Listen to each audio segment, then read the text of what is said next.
Assalamualaikum warahmatullahi wabarakatuh. Halo Sobat Alliance, kami dari kelompok 3. Perkenalkan, saya Ayu dan rekan saya. Halo, saya Dipa. Pada podcast kali ini kita kedatangan tamu Ketua Hima Green kita, yaitu Bang Raka Abian Fadal. Halo Bang, selamat siang Bang. Gimana kabarnya Bang? Alhamdulillah baik. Gimana dari Ayu sama Dipa? Alhamdulillah baik Bang. Oh iya Bang, mungkin dari kami akan ada beberapa pertanyaan nih Bang. Mulai saja, akhir-akhir ini banyak terjadi permasalahan, misalkan banyak terdapat pelanggaran kedisiplinan, seperti ada yang terlambat atau pelanggaran-pelanggaran lainnya nih Bang. Nah, gimana menurut pandangan Abang tentang kedisiplinan itu Bang? Ya, pertama kita kaji ulang dulu gitu. Disiplin. Disiplin kan punya arti gitu kan. Patuh, taat terhadap peraturan. Nah, kita kembali lagi nih ke peraturan. Peraturan itu untuk apa sih dibuat kan? Pasti punya tujuan kan. Nah, tujuannya itu pasti untuk menjadikan kita sebagai yang menaati peraturan itu lebih baik ke depannya. Jadi kedisiplinan ini menurut Abang merupakan salah satu cara supaya kita bisa menjadi pribadi yang lebih baik lagi gitu, dengan cara ya kita mematuhi peraturan yang telah dibuatkan oleh pihak-pihak tertentu. Karena ya yang membuat peraturan itu juga pasti telah mempertimbangkan gitu, apa sih yang cocok buat, terutama untuk konteks kita yang mahasiswa gitu kan. Mahasiswa, untuk teman-teman kan mahasiswa baru gitu, untuk yang Abang pribadi mahasiswa yang lama yang udah aktif sampai 3 tahun gitu kan, pasti dibuatkan gitu peraturan contohnya peraturan di kelas gitu, peraturan di kelas, peraturan di labor, peraturan di jurusan dan lainnya gitu kan. Jadi memang kita ya sebagai mahasiswa juga memang sepatutnya untuk memenuhi peraturan yang telah dibuat itu, supaya ya kita menjadi lebih baik lagi dan terciptanya suasana yang nyaman gitu terhadap lingkungan kita. Contohnya kan tadi peraturan di kelas, kita disiplin di kelas nih, berarti kan nanti kita menciptakan kondisi yang nyaman nih untuk ruang kelas gitu. Kalau peraturan di labor, supaya kita terhindar dari hal-hal yang tidak diinginkan kalau kita mengikuti peraturannya gitu sih kalau menurut Abang pribadi. Oh, jadi kedisiplinan itu membuat kita menjadi patuh dan peraturan itu dibuat untuk mematuhi dan telah didiskusikan sebelumnya gitu. Ya, peraturan itu dibuat untuk agar kita sebagai mahasiswa, yang konteksnya kan mahasiswa gitu ya, mematuhi peraturan telah dibuat oleh pihak tertentu, dan kita bisa menjadi mahasiswa yang lebih baik lagi dalam berperilaku, tingkah laku, tata krama dan semacamnya gitu. Pokoknya terkait dengan pribadi kita gitu. Setelah apa dengar ya Bang penuturan dari Abang tadi, ada nggak Bang faktor-faktor dari mahasiswa kayak yang membuat mahasiswa itu terlambat masuk kelas, masuk labor sehingga tidak mematuhi peraturan tadi? Nah, kalau faktor-faktor ini lebih ke subjektif ya, tergantung dari sudut pandangnya si mahasiswa itu pribadi sama sudut pandang si yang kita orang luar, atau kita misalnya kayak dosen atau asisten labor gitu kan. Kalau kita di labor praktikan gitu kan, praktikan telat nih, pasti ada alasan tertentu kan, misalnya macet di jalan atau enggak kesiangan atau apa gitu, tuh alasan umum gitu kan. Nah, kita kalau yang sebagai asisten labor tuh kita kan ibaratnya mematuhi peraturan gitu. Kalau datang jam 7.30 ya jam 30. Kalau asistennya kalau praktikannya telat karena alasan-alasan yang tadi, ya ada beberapa pertimbangan lagi gitu, apakah alasannya diterima atau enggak. Tapi itu kan setelah diskusi lagi dengan praktikannya gitu pasti. Jadi ya kalau sebisa mungkin ya kita sebagai yang contohnya tadi praktikan ya, kita memang harus sebelumnya kita memang harus sudah mengetahui, yang pertama mengetahui peraturan-peraturan apa aja gitu. Contoh tadi di labor, pribadi orang tuh kan dinilai dari kedisiplinannya gitu. Kalau misalkan orang itu telat atau suka ya ingkar janji atau apa gitu kan, pasti orangnya tuh ya kurang baik juga gitu kan dilihat oleh kita gitu. Jadi memang itu sih, karena tujuan, balik lagi ya, tujuan peraturan gitu, menciptakan pribadi yang lebih baik. Itu sih kalau dari Abang. Bang, bisa nggak disiplin itu menjadi tolak ukur mencerminkan bagaimana mahasiswa itu?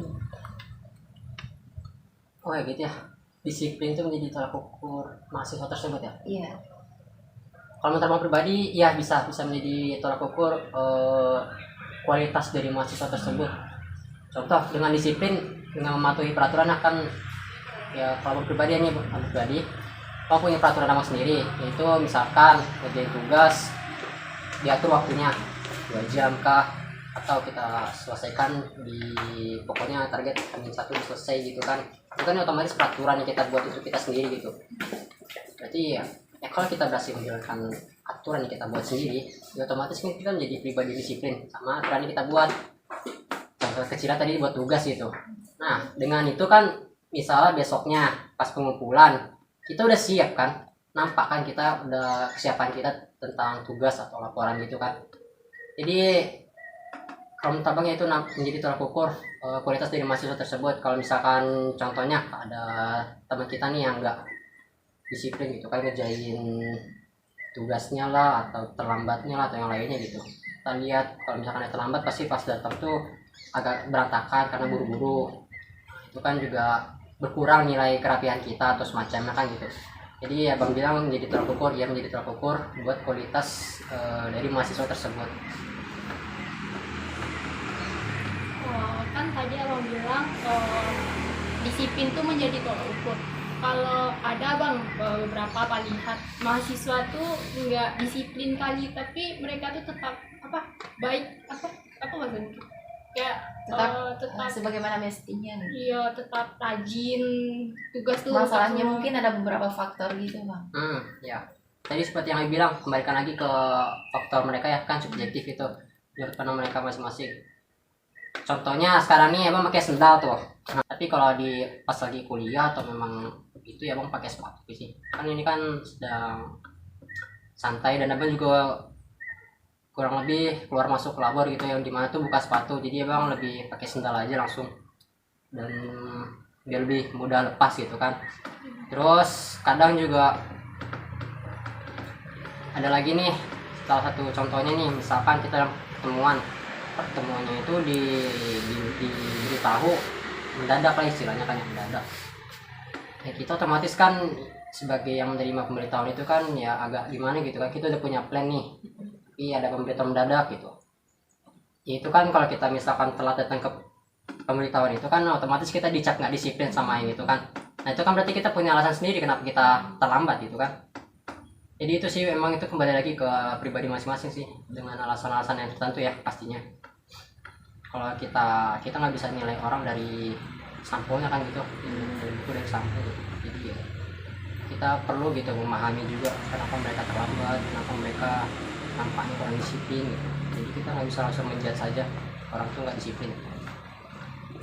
Gimana kalau misalkan abang kayak tadi cerita tadi kan, kita itu ada 2 ikut organisasi, terus kita datang telat gitu ke satu organisasi karena ada urgent gitu bang. Gimana cara abang mengatasi, kan abang bisa dibilang tidak disiplin nantinya sama orang yang organisasi kedua gitu bang. Gimana cara abang mengatasi atau gimana menjelaskan atau menyikapi hal itu bang? Ya disiplin organisasi berarti ya. Contohnya kalau kita punya dua organisasi ya kita kembali lagi sih, mungkin dari kawan-kawan juga pernah tahu sih prioritas kita di organisasi ini sebagai apa, organisasi ini sebagai apa. Kalau misalkan di organisasi satu ini kita ada urgen gitu kan, dan posisi kita juga memang dibutuhkan, berarti kan otomatis kita lebih pilih yang itu dulu kan. Nah kalau yang ininya misalnya kejadian sama juga nih, urgen juga dan kita dibutuhkan juga ya, otomatis kita minta izin, kita carikan pengganti kita gitu. Misalkan posisi kita jadi ketua atau koordinator gitu, kita minta tolong gantikan kepada kawan-kawan yang lain gitu. Kalau kan organisasi itu kan nggak sendiri, pasti banyak kawan-kawan gitu kan yang bisa dimintai bantuan gitu. Kalau ya organisasi sendiri kita mikirnya itu aja sih. Kalau misalkan cuman gara-gara itu dicap nggak disiplin ya agak disayangkan juga gitu. Itu kembali lagi ya ke penilaian kita kan, jadi jangan langsung dijudge saja. Mereka kan pasti yang telat ini ada alasannya gitu, dicari tahu alasannya sampai jelas. Kalau alasannya nggak jelas ya bisa kita ngecap gitu kan. Jadi kan banyaklah pertimbangan kenapa kita nggak bisa langsung ngecap gitu. Jadi itu kembali lagi ke prioritas kita, di posisi kita di organisasi tersebut. Mungkin abang bisa nih bang membagikan sedikit tips dari abang kepada sobat Dandelions di luar sana supaya bisa menjadi lebih disiplin lagi gitu. Kalau terkait itu mungkin ini sih, kita pertama pasti kita ketahui dulu peraturan-peraturan yang perlu kita taati gitu. Kita ketahui, kita cari tahu alasannya kenapa. Oh misalnya kampus harus pakai kemeja, kenapa gitu. Ke kampus harus pakai sepatu, kenapa gitu. Kita cari tahu dulu alasannya. Nah kalau memang itu sudah kita cari tahu ya, terus selanjutnya sebisa mungkin kita ikuti aturannya, karena ya peraturan itu diciptakan untuk kebaikan, kan nggak ada peraturan yang diciptakan untuk kemaslahatan gitu kan, nggak ada yang diciptakan buat kerugian gitu. Jadi ya kita tuhi karena kita kan sudah tahu alasannya gitu. Jadi sama kayak kalian lagi jalan-jalan gini kan, contohnya jalan-jalan tanpa tujuan gitu, Iya bang. nggak tahu kan arahnya kemana, nggak tahu apanya kan. Jadi ya kita lihat lagi aturannya gitu, kita pahami lagi tujuan dibuatnya aturan itu, baru kita bisa mengikutinya. Kalau memang ada kondisi-kondisi khusus ya, misalnya kita bolak-balik ke labor lah, atau kita ada sakit apa gitu kan, ada luka gitu, jadi itu dia dikondisikan aja gitu kan. Nah, terakhir nih Bang, mungkin Abang bisa memberikan closing statement untuk Sobat Dandelions di rumah Closing statement tentang kedisiplinan. sebenarnya udah disampaikan banyak sih sebelumnya. Sebelum kita beribadah disiplin itu, kita harus pahami dulu gitu diri kita, sadar diri tentang kapasitas kita, dan juga kita memahami aturan-aturan tersebut diciptakan gitu. Pasti adalah alasan-alasan tertentu yang diciptakan gitu kan. Jadi kalau kita sudah memahami gitu ya, kita dengan senangnya gitu bisa menjalani aturan tersebut tanpa ada tekanan atau tanpa ada beban.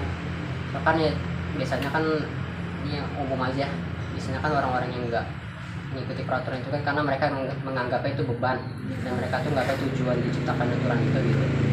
Jadi itu kita memang perlu memahami lagi gitu, peraturan kapasitas itu dan lainnya. Terus kalau kita kan, jadi kalau kawan-kawan yang di pintu satu nih ya kita kembali lagi kayak tadi, memahami diri, memahami aturan, Ikuti. dan kita patuhi peraturan tersebut karena kita sudah tahu alasannya gitu kan diciptakan. Terima kasih bang atas closing statementnya untuk sobat Dandelions semua. Nah, kepada sobat Dandelions, kita sudah mendapatkan berbagai inspirasi dari ketua Himagrin kita yaitu Bang Raka dengan berbagai kesimpulan. Seperti terlebih dahulu kita harus memahami diri kita sendiri, lalu pahami peraturan yang telah dibuat, dan kemudian ikuti aturan itu jika sesuai dengan pertimbangan-pertimbangan yang berlaku gitu. Nah, Sobat Dandelions semua, mungkin itulah inspirational podcast kita kali ini. Kami mengucapkan terima kasih banyak Bang. Terima kasih bang. Karena Abang telah meluangkan waktunya di tengah kesibukan kita. Untuk Sobat Dandelions, sampai di sini dulu inspirational podcast kita kali ini. Saya Ayu. Halo, dan saya Dipa. Kami mewakili teman-teman kelompok 3 pamit undur diri. Sampai jumpa. Assalamualaikum warahmatullahi wabarakatuh.